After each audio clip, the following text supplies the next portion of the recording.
ശ്രീ ദീപു ആണ് തിരുവനന്തപുരത്ത് നിന്നും. ശ്രീ ദീപു, ഇപ്പോൾ ശബരിമല സ്വർണ്ണപ്പാളി മോഷണവുമായി ബന്ധപ്പെട്ട അന്വേഷണം രണ്ട് തന്ത്രിമാരുടെ മൊഴി എടുത്തിരിക്കുന്നു. സ്വാഭാവികമായും ഇതിനെല്ലാം അനുമതി നൽകിയ ആളുകൾ തന്ത്രിമാരാണ്. യഥാർത്ഥത്തിൽ അങ്ങനെ ഒരു അന്വേഷണത്തിലേക്ക് ആദ്യഘട്ടത്തിലേക്ക് എത്തുമെന്ന് പലരും കരുതി, പക്ഷേ അങ്ങനെ എത്തിയില്ല. പക്ഷേ ഇപ്പോൾ ആ അന്വേഷണത്തിലേക്ക് വരുന്നു. ഇവർക്ക് കൂടി ഇതിൽ ഉത്തരവാദിത്തമില്ലേ?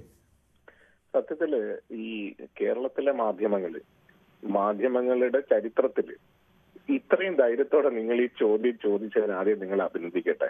കാരണം മറ്റുള്ള മാധ്യമങ്ങൾ അവിടെ ഇവിടെയും തൊടാതെ എവിടെയാണ് അവർക്ക് കിട്ടുന്ന സാധനങ്ങൾ, അവർക്ക് ആവശ്യമുള്ള സാധനങ്ങൾ അതിനനുസരിച്ച് പോകുന്ന ഇടയ്ക്ക് നിങ്ങൾ ഈ ജനങ്ങളോട് തന്നെ ഈ കാര്യങ്ങൾ ചോദിച്ചതിനാൽ അഭിനന്ദിക്കാതെ തരയില്ല എന്നാണ് ആദ്യം പറയാനുള്ളത്. പിന്നെ ഇടയമുരളി നിങ്ങളുടെ അടുത്ത് പറഞ്ഞു. സത്യത്തിൽ ഇടയമുരളി ഒറ്റ കാര്യം പറഞ്ഞാൽ മതിയായിരുന്നു. ഇത്രയും നീട്ടി വലിച്ചത് പിണറായി വിജയൻ രാജിവെക്കാന്ന് ആദ്യം തന്നെ പറഞ്ഞ് അവസാനിപ്പിച്ച ഇത്രയും സമയം ബാക്കിയുള്ളവർ കൂടെ ആയനെ. പിന്നെ ഈ വിഷയത്തില് ഈ തന്ത്രിയുടെ കാര്യം പറയുന്നത് നോക്കൂ, ഈ വിഷയത്തില് ഏതെല്ലാം ആൾക്കാരാണോ ഉള്ളത് അവര് മുഴുവൻ ശിക്ഷിക്കപ്പെടണം എന്നുള്ളത് കൊണ്ടിട്ടാണല്ലോ നമ്മൾ ഇതിനെ കീനായിട്ട് വാച്ച് ചെയ്യുന്നത്. ഇതിന്റെ കോടതിയും ഈ പറയുന്ന SITയും തമ്മിലുള്ള കാര്യങ്ങളാണ്. അവര് സീല് വെച്ച കവറിലാണ് കോടതിക്ക് കൊടുക്കുന്നത്. ആ കോടതിയുടെ ആ കാര്യങ്ങൾ നമ്മൾ അറിയുന്നത് പോലീസുകാരിൽ നിന്ന് തന്നെ ആണെന്നാണ് മാധ്യമപ്രവർത്തകരോട് ചോദിക്കുമ്പോൾ അവര് പറയുന്നത്. പക്ഷെ അങ്ങനെ ഈ കാര്യങ്ങളൊക്കെ വരുമ്പോ കോടതി തന്നെ അവരോട് ചോദിക്കില്ലേ, നിങ്ങൾക്ക് ഇതെല്ലാം എന്തിനാണ് ഞങ്ങളുടെ അടുത്ത് തരുന്നതിന് മുമ്പ് മാധ്യമങ്ങളോട് പറയുന്നത് എന്ന് ചോദിക്കില്ലേ? പോട്ടെ, അതെല്ലാം അവിടെ നിൽക്കട്ടെ. ഈ രാജ്യത്ത് എവിടെയും മനുഷ്യരാണ് ഈ അന്വേഷണ ഉദ്യോഗസ്ഥരൊക്കെയും.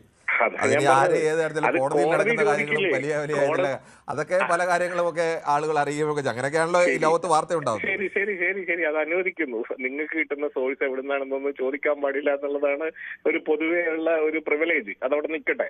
പക്ഷെ അപ്പോഴും ഞാൻ ചോദിക്കുന്നത്, ഈ പറയുന്നതിൻ്റെ അകത്തുള്ള എല്ലാ കാര്യങ്ങളും പുറത്തു വന്നതിന് ശേഷം മാത്രമല്ലേ നമുക്കൊരു കാര്യത്തിലേക്ക് എത്താൻ കഴിയുള്ളൂ. ഇപ്പൊ സ്വർണം കട്ടത് എത്രയാണെന്നോ, അത് കട്ടതിന്റെ മൂല്യം എത്രയാണെന്നോ, അത് എന്തൊക്കെയാണ് തുടക്കത്തിലെ പറഞ്ഞില്ല ശ്രീദീപു, അങ്ങനെ ആരെങ്കിലും ഒരാൾ കുറ്റക്കാരനാണെന്നോ അല്ലയോ എന്നും നമ്മൾ വിധി എഴുതാൻ ആയിട്ടില്ല. ഇതിപ്പോ പുറത്തു വരുന്ന വിവരങ്ങളുടെ അടിസ്ഥാനത്തിൽ നമ്മൾ ചർച്ച ചെയ്യുന്നത് ഏത് വിഷയം അങ്ങനെയാണല്ലോ. ഈ ശബരിമലയില് ഒരാള് മാത്രമേ സ്ഥിരമായിട്ട് അവിടെ ഉള്ളൂ, അത് തന്ത്രിയാണ്. അതാണ്. പിന്നെ ഒരാള് സ്ഥിരമായിട്ടുള്ളൂ, അതാരാണ്? ഈ കോടതി എന്ന് പറഞ്ഞു കഴിഞ്ഞാൽ ഞാൻ കോടതിയെ മൊത്തത്തിലല്ല പറഞ്ഞ, കോടതി തന്നെ നിയോഗിക്കുന്ന ആളുണ്ടല്ലോ, ഹൈക്കോടതി ദേവസ്വം ബെഞ്ച്.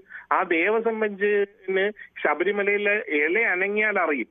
ശബരിമലയിലേക്ക് അവർക്ക് സ്ഥിരമല്ല ശ്രീദീപു, അല്ല ഞാൻ തന്ത്രി മാത്രമേ ഉള്ളൂ. അങ്ങനെ തന്ത്രിമാരുടെ കുടുംബം, ആ കുടുംബം മാത്രമേ ഉള്ളൂ ജന്മാവകാശമായി. അല്ല, ഞാൻ പറഞ്ഞത് കോടതിയുടെ ഹൈക്കോടതി ബെഞ്ച്, ദേവസ്വം ബെഞ്ച് സ്ഥിരാണല്ലോ. അതിന്റെ ഒരു റെപ്രസെന്റേറ്റീവ് ഇവിടെ ഉണ്ടല്ലോ. അതും ആളുകൾ മാറിക്കൊണ്ടിരിക്കും. ശരി, ഞാൻ പറഞ്ഞത് അവര് ഈ പറയുന്ന കാര്യങ്ങൾ അത് ആരായാലും അവിടെ ഇരിക്കുന്നല്ല. അപ്പം കോടതിക്ക് വരെ, കോടതിയുടെ റെപ്രസെന്റേറ്റീവിന് വരെ ഇതിനകത്ത് ഉത്തരം പറയേണ്ട കാര്യമില്ലേ? തന്ത്രിക്ക് ഉത്തരവാദിത്തം പറയണമെന്ന് പറഞ്ഞാൽ അവിടെ സ്ഥിരമായിട്ട് ഒരു ബെഞ്ചുണ്ട്, ആ ബെഞ്ചിന് ഉത്തരവാദിത്തം ഉണ്ട് ഇല്ലേ? അതും കൂടെ നമ്മൾ പറയണ്ടേ? അപ്പൊ അവർക്ക് ഈ കാര്യങ്ങൾ അറിയണ്ടേ? ഈ കാര്യങ്ങൾ വ്യക്തമാണ് ശ്രീ ദീപു. എന്നാലും പ്രേക്ഷകരുടെ ഭാഗത്ത് നിന്ന് തന്ത്രിക്ക് അടക്കം ശബരിമലയിലെ വിഷയത്തിൽ ഉത്തരവാദിത്തമുള്ള ആൾ തന്നെയാണ്. ആ നിലയിലേക്ക് കൂടി അന്വേഷണം എത്തേണ്ടതാണ്. തെറ്റുകാരാണെങ്കിൽ ശിക്ഷിക്കപ്പെടണം. അതങ്ങനെയല്ല, അവർ തെറ്റുകാരല്ലെങ്കിൽ തെറ്റുകാരല്ല എന്നുള്ളത് സമൂഹത്തിന് ബോധ്യപ്പെടണം. ആരായാലും ശബരിമലയിൽ സ്വർണ്ണ മോഷണവുമായി ബന്ധപ്പെട്ട് ആരൊക്കെയാണോ തെറ്റുകാർ എന്നത് അന്വേഷണത്തിലൂടെ കണ്ടെത്താൻ കഴിയും എന്നുള്ളൊരു പ്രതീക്ഷ അന്വേഷണ സംഘം പോസിറ്റീവായി പോകുന്നു എന്ന തരത്തിൽ തന്നെയാണ് ഭൂരിപക്ഷം പ്രേക്ഷകരും പ്രതികരിച്ചത്.